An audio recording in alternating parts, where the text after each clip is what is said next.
अस्सलाम वालेकुम दोस्तों, मैं आपका होस्ट और दोस्त कुर्बान सोलंकी आपकी खिदमत में हाज़िर वेलकम करता हूँ आपको पीस इंग्लिश ग्रामर में।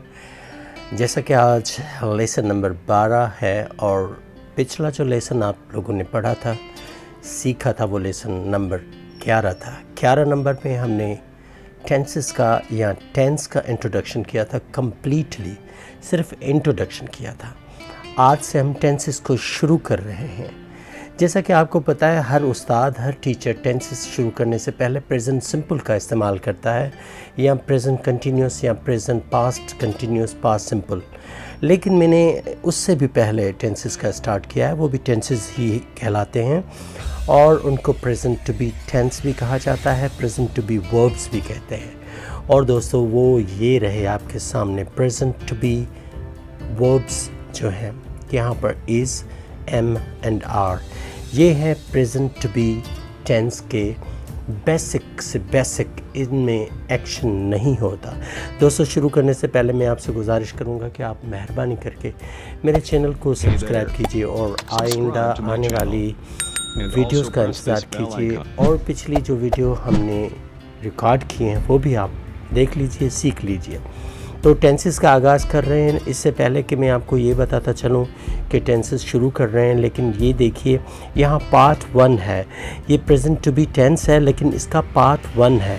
यहाँ पर प्रेजेंट टू बी में इसका ग्रामर हम सीखेंगे, जो कि इसके टूल्स, रूल्स और इसके आदाब सीखेंगे कि कैसे शुरू होता है, कैसे ख़त्म होता है, और इसकी फॉर्मेशंस वगैरह हम सीखेंगे कम्प्लीटली। उसके बाद इसका पार्ट नंबर 2 जो होगा वो दोस्तों आपकी स्पोकन इंग्लिश लैंग्वेज के हवाले से होगा, जो कि आपको बेहद मज़ा देगा और आप उसमें इंजॉय भी करेंगे। तो हम शुरू करते हैं, दूसरे पेज पे चलते हैं। ये दूसरा पेज आपके सामने। इस पेज में जैसा कि आप देख रहे हैं कि ये वस्फ़ है, उर्दू में खुलासा भी कहते हैं। और present to be tense part 1 की ये जो डेफिनेशन है, इसमें हम पढ़ेंगे। डेफिनेशन के हवाले से दोस्तों, डेफिनेशन तारुफ़ को कहते हैं, खुलासा या इसके तारुफ़ को भी कहते हैं, ठीक है जी। तो मैं इंग्लिश में इसको पढ़ूँगा, फिर उर्दू में पढ़ेंगे, फिर आगे चलेंगे, ठीक है जी। तो here is a question actually, what is definition of the present to be tense or to be verbs? ज़मान होना या फ़ेल होना की वस्फ़ क्या है, या क्या मतलब है उसका, या इसका तारुफ़ क्या है। Definition: which verb, such verb or a group of verbs that shows some state and existence of a person, an animal or anything in present time is called the present to be tense or present to be verb, whereas जबकि is, am and are the to be verbs of the present to be tense। दोस्तों, ये English में और अब उर्दू में आप लोगों के लिए। ये इंग्लिश में मैं इसीलिए करता हूँ कि हो सकता है कि कोई इंग्लिश कम्युनिटी का दोस्त, हमारा स्टूडेंट या कोई टीचर पढ़ता हो। This is actually for those who are non native Urdu speakers abroad in other countries. So I am just reading those fellows and friends. And Urdu में यहाँ पर आपके लिए वस्फ़ खुलासा, ऐसे फ़ेल या फ़ेल का गिरोह जो कि ज़माना हाल के जुमलों, फ़िक्रों में किसी इंसान, जानवर या किसी भी चीज़ की स्टेट मतलब हालत, या एग्जिस्टेंस मतलब मौजूदगी को ज़ाहिर करे या करें, उसको या उनको ज़मान हाल होना कहा जाता है। जबकि इज़, एम एंड आर ज़माना हाल होना की हालत और मौजूदगी दिखाने वाले फ़ेल हैं। याद रहे दोस्तों कि इन फ़ेलों में या इन ज़मान में, टू बी के तीनों ज़मान में, इसमें प्रेजेंट में, पास्ट में या फ्यूचर में कोई काम नहीं होता, मतलब एक्शन वर्ब यूज़ नहीं होते, सिर्फ टू बी वर्ब्स इस्तेमाल होते हैं। मज़ीद तफसीलात के लिए चलते हैं आगे वाले पेज पे, ठीक है दोस्तों। तो आगे वाला पेज रहा ये आपके सामने दोस्तों। यहाँ पर लिखा है कि the following words are the to be verbs of the present to be tense that show state and existence in sentences. See the example below. नीचे वाले अल्फाज ज़मान हाल होना के टू बी वर्ब्स कहलाते हैं या हैं, जो कि जुमलों में हालत और मौजूदगी को ज़ाहिर करते हैं दोस्तों। ये देखिए नंबर 1 पे इज़, इसका मतलब है। इसका मतलब क्या है? दूसरे नंबर पे आर, इसका मतलब है हैं या हो। तीसरे नंबर पे एम, ये हूँ कहलाता है और आई के साथ इस्तेमाल होता है। ठीक है दोस्तों, इसकी हम कॉन्जुगेशन आगे समझाते हैं आपको, लेकिन इनके जुमले देखिए। इसके साथ Sahil is a diligent boy, he is in the office today. ये देखिए यहाँ पर स्टेट है, सेंटेंसेस शोइंग स्टेट, ऐसे जुमले जो स्टेट जाहिर करें, हालत जाहिर करें कि भाई साहिल क्या है, वो डिलीजेंट बॉय है। साहिल कहाँ है, ये एग्जिस्टेंस है। साहिल ऑफिस में है, ये इसकी मौजूदगी है। कहाँ पर, ऑफिस में उसकी मौजूदगी, और यहाँ पर उसकी जहानत को हम जाहिर करते हैं। ठीक है जी। इसी तरह आर को इस्तेमाल किया है हमने। Sahil and Manan are brothers to each other, Sahil और मनान एक दूसरे के भाई हैं। They are at home now, वो अभी घर पर हैं। ठीक है जी, ये यहाँ एग्जिस्टेंस, यहाँ स्टेट, आप देख लीजिएगा। आगे मैं खोल के आपको समझा रहा हूँ, लेकिन आप परेशान मत होइए। ठीक है, एम के साथ हूँ, इसका मतलब क्या है, हूँ। ये आई के साथ इस्तेमाल होता है। I am busy this time, मैं इस वक्त मसरूफ़ हूँ। क्या हैं आप, मसरूफ़। I am busy this time, अगर आप किसी को कहते हैं तो आप हालत बताते हैं अपनी। मैं थका हुआ हूँ, मैं मसरूफ़ हूँ, मैं परेशान हूँ, मैं खुश हूँ, मैं ऐसा हूँ, मैं वैसा हूँ, ये जो कुछ भी आप बताते हैं वो आप स्टेट कहलाती है दोस्तों। ये स्टेट यहाँ लिखी है, देखिए आप, स्टेट का मतलब है हालत, और एग्जिस्टेंस का मतलब है मौजूदगी, वजूद रखना किसी चीज़ का कहीं पर। तो I am in my car, मैं अपनी कार में हूँ, कार के अंदर हूँ, इन माई कार। ओके, तो ये जुमले हैं जो इज़ आर और एम के साथ यूज़ हुए हैं दोस्तों। ये देखें, इज़, आर एंड एम, ये तीनों हैं प्रेजेंट टू बी वर्ब्स और प्रेजेंट टू बी टेंस कहलाते हैं ये। ठीक है दोस्तों, तो आगे वाले पेज पे चलते हैं। देख लीजिए यहाँ पर, अब ये कह रहा है कि यहाँ पर एक नोट लिखा है कि when is, am and are used as to be verbs in sentences, then they don't show any action or work of a subject but only show state and existence in the sentences. Note, जब R, is, M and R बतौर to be verbs इस्तेमाल होते हैं जुमलों में, तब वो फ़िक्रों में file का कोई काम नहीं दिखाते, बल्कि फ़िक्रों में फ़कत हालत और मौजूदगी को ज़ाहिर करते हैं। नंबर 2 पे, the to be verbs never take the object in the end, but they always take a complement with them in the sentence. Note, to be verbs अपने साथ आखिर में अपने साथ मफ़ऊल नहीं लेते, ऑब्जेक्ट नहीं लेते। ओके, क्या लेते हैं, बल्कि वो जुमले में अपने साथ आखिर में कॉम्प्लीमेंट लेते हैं, जिसको हम पूरक कहते हैं, पूरक। ठीक है जी, ये पूरक नहीं है, ये पूरक है। पूरक मतलब पूरा करने वाली चीज़, कोई किसी का खाल भरना, मतलब जैसे फिल इन द ब्लैंक्स होता है। ठीक है जी, पूरक लेते हैं। मज़ीद तफसीलात के लिए आगे चलते हैं कि देखें कि ये पूरक कैसे लेते हैं दोस्तों, इसकी हम आगे ज़्यादा चीज़ें देखेंगे। ठीक है जी, तो आगे वाले पेज पे होगी डेफिनेशन और इसकी कॉन्जुगेशन और फॉर्मेशन।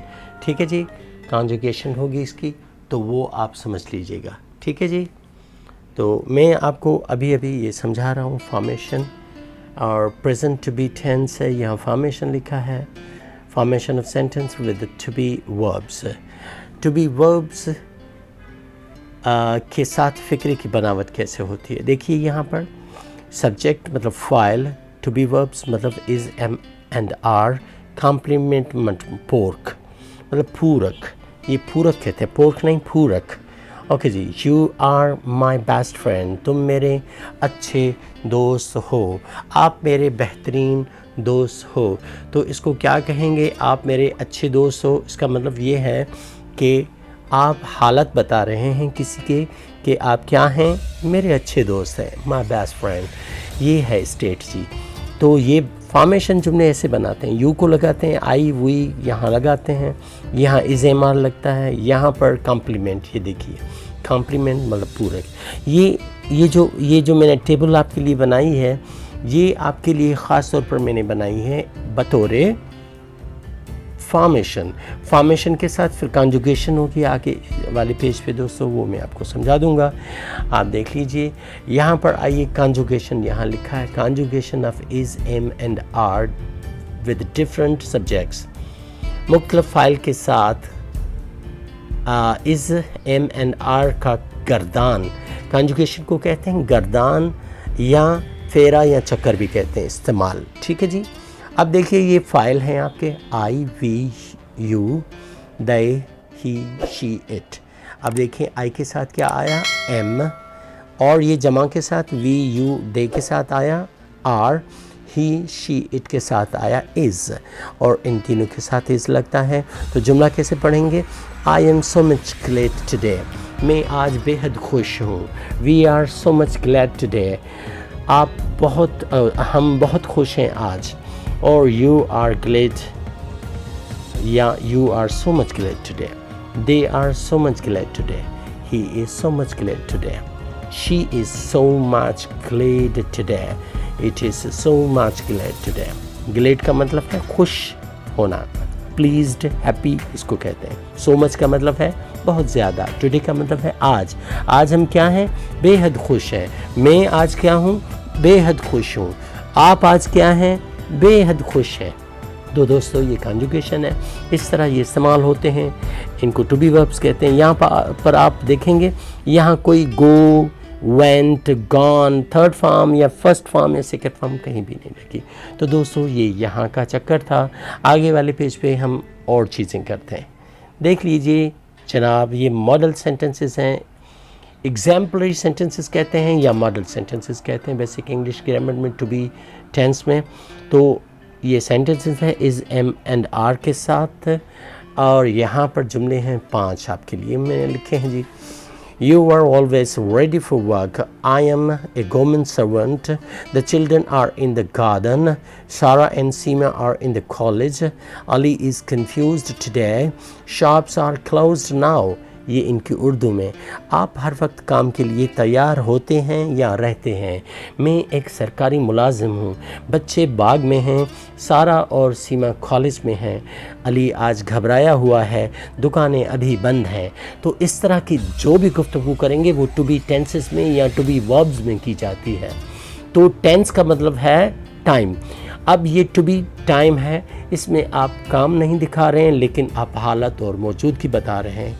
देखिए ये हम आपकी हालत क्या बता रहे हैं, यू आर ऑलवेज रेडी, मतलब आप हमेशा तैयार होते हैं किसके लिए, काम करने के लिए। कोई भी काम आपको बोलो आप यू आर रेडी। तो यहाँ पर फिर दूसरा जुमला देखिए, the children are in the garden. अब इन जहाँ लगा, एट लगेगा, ऑन लगेगा, अंडर, ओवर लगेगा, ये जहाँ जहाँ जगह दिखाएगा वहाँ पर एग्जिस्टेंस मतलब मौजूदगी होगी। बाग में बच्चे कहाँ हैं, बच्चे बाग में हैं। कहाँ पर हैं, बाग में हैं। तो ये एग्जिस्टेंस हुआ, यहाँ पर स्टेट है। तो इन चीज़ों को समझिए। दोबारा ये आप स्लाइड्स पढ़िए, ये टॉपिक्स पढ़िए, वीडियोस देखिए ताकि आपको चीज़ें और भी ज़्यादा खुलकर सामने आएँ दोस्तों। अब देखिए वो जुमले थे सादे सीधे सादे जुमले, ठीक है जी। अब मैंने इनके अंदाज़े बयां, स्टाइल्स ऑफ स्पीकिंग, ये देखिए यहाँ पर लिखा है styles of speaking with is, am and are. Is, am and are के साथ बात करने के अंदाज़े गुफ्तगू। कैसे बात करते हैं हम, कभी सीधी बात करते हैं, कभी टेढ़ी बात करते हैं, कभी सवाल करते हैं, कभी इनकार करते हैं। उसको अंदाज़े बयां ही तो कहा जाता है दोस्तों। तो इनको काइंड्स ऑफ सेंटेंसेस भी कह सकते हैं, जो पीछे हम पढ़ के आए पहले।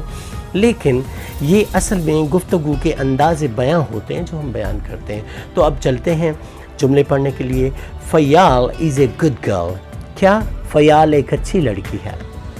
इज़ फ़याल ए गुड गर्ल, क्या फ़याल एक अच्छी लड़की है। क्वेश्चन मार्क होगा यहाँ पे। यहाँ देखिए क्वेश्चन मार्क, जब भी सवाल होगा क्वेश्चन मार्क, सारे में देखेंगे आप नीचे तक। दूसरा नंबर जुमला, यू आर ए साइंटिस्ट। आप एक साइंसदान हैं। आर यू ए साइंटिस्ट, क्या आप एक साइंसदान हैं। ही इज़ ए प्रोफेसर, वो एक प्रोफेसर है। इज़ ही ए प्रोफेसर, क्या वो एक प्रोफेसर है। वी आर सेटिस्फाइड, हम मुतमईन हैं।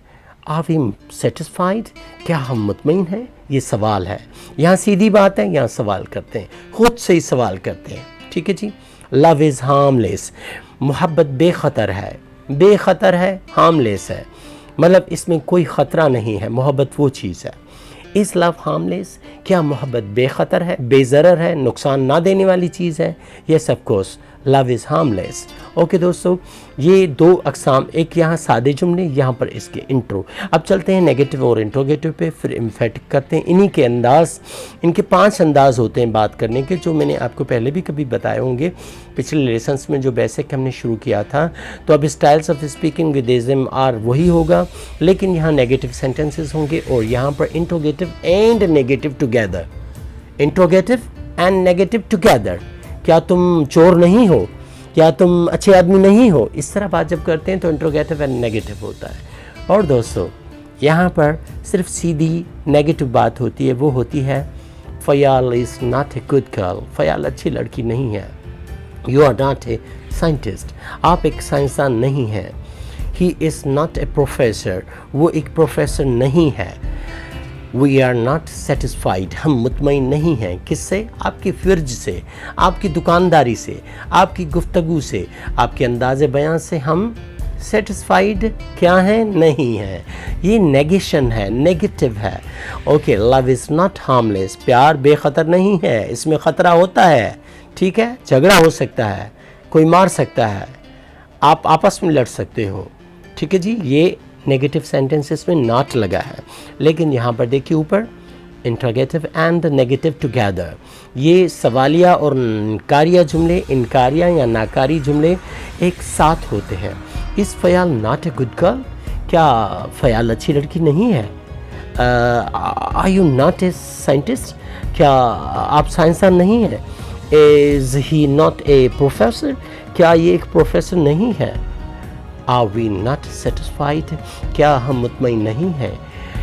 इज़ लव नॉट हार्मलेस, क्या मोहब्बत बेखतर नहीं है? ये बताओ मुझे। तो ये इस तरह की, जिस तरह गुफ्तगू हम दोस्तों करते हैं, ये अंदाज़े बयां ही होते हैं। अब 4 अक़साम हो गए आपके। वहाँ पर सादे जुमले थे, फिर आपके पास आए इंट्रोगेटिव, फिर आए नेगेटिव। ये सादे नहीं हैं, ये नाकारी जुमले हैं दोस्तों। ये सादे भी हैं, इसको सादे कहा जाता है, लेकिन नेगेटिव सेंटेंसेस भी सादे जुमलों में आ जाते हैं। ठीक है जी, तो इंट्रोगेटिव एंड नेगेटिव, सवालिया और इनकारिया जुमले। ठीक है जी, ये यहाँ पर ओके, तो यहाँ पर हो गए। अब चलते हैं एम्फेटिक सेंटेंसेस कैसे बनते हैं। एम्फेटिक सेंटेंसेस दोस्तों, ये अल्फाज कभी आपने सुना होगा, एम्फेटिक। यहाँ पर देखिए इंग्लिश में लिखा है EMPHATIC सेंटेंसेस, एम्फेटिक सेंटेंसेस, मतलब ताकीदी जुमले, ऐसे जुमले जो मजबूत हों, स्ट्रेस वाले हों, ज़रूरी करने वाले हों और सच हों। ठीक है, जैसे आप कहेंगे मैं तो आई एम रियली हंग्री। आप अगर कहेंगे आई एम रियली हंग्री, मैं तो भूखा हूँ, मैं तो भूखा हूँ, मुझे तो पैसे चाहिए, मैं तो ये हूँ। या कहेंगे मैं यकीनन भूखा हूँ, या कहेंगे मैं सचमुच या सचमुच भूखा हूँ। इस तरह जुमले होते हैं दोस्तों। लेकिन यहाँ पर जो जुमले मैंने लिखे हैं वो अलग तरीके से लिखे हैं। ये एरोज़ आप देखिए, ये आई के साथ एम लगेगा, और ये प्लूरल सब्जेक्ट्स हैं उनके साथ आर, और ये इज़ लगेगा इनके साथ, 3 के साथ। तो यहाँ इनके अंदर रियली लगती है। ठीक है जी, रियली लफ्ज़ लगता है, तभी ये जाके एम्फेटिक बनते हैं। ये रियली जुमले के शुरू में भी लगा सकते हैं, really I am sincere with the job. चलिए जी, जुमले पढ़ते हैं। I am really sincere with the job, मैं सचमुच या सचमुच नौकरी के साथ मुखलिस हूँ, सच्चा हूँ। और we are really sincere with the job, you are really sincere with the job, they are really sincere with the job, he is really sincere with the job, she is really sincere with the job, it is really sincere with the job my friends। तो ये देखिए, ये really लगा के हम इनको emphatic बनाते हैं। अगर really निकाल देंगे तो जुमले वो सादे के सादे रह जाएंगे। लेकिन ये really का मतलब क्या है? सच में, सच्ची मुच्ची, हकीकत में, यकीनन। और एक अल्फाज है मैं तो गरीब हूँ, मैं तो अमीर हूँ, मैं तो आज़ाद हूँ, आई एम रियली फ्री। अगर कहते हैं आप मैं तो फ्री हूँ, ये जुमला कोई आपको नहीं बताएगा आप जाके कोशिश कीजिए। Nobody can tell you this all. I'm telling you, my friend, because you are my friends and fellows and students as well. मुझे खुशी है कि आप मेरे साथ हैं, मुझे सुन रहे हैं और इन चीज़ों को गौर से सुन रहे हैं। जो टीचर्स हैं इसी तरह पढ़ाएं। अगर इनको और कोई नमूना तरीका आता है, अच्छा ये रियली की जगह पे इंडीड भी दोस्तों लगता है, इसके लिए परेशान होने की ज़रूरत नहीं है, ठीक है, तो ये लगा सकते हैं।